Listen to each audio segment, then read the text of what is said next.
This is the Audio-Technica vinyl to USB turntable. To begin using the turntable, first open the Easy Vinyl Tape Converter software. Click Next. Set your gain to the appropriate levels. To start the record player, place the record on the platter. Press the Start button to begin the platter turning, and then place the needle on the edge of the record.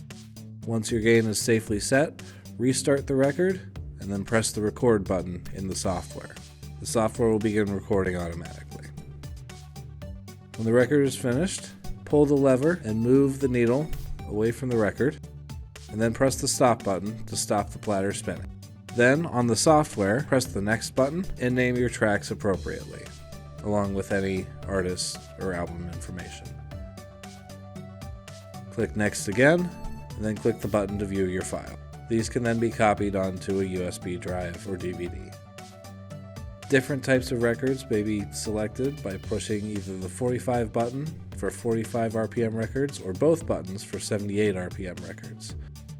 A 45 RPM adapter is located on the upper left-hand corner of the device.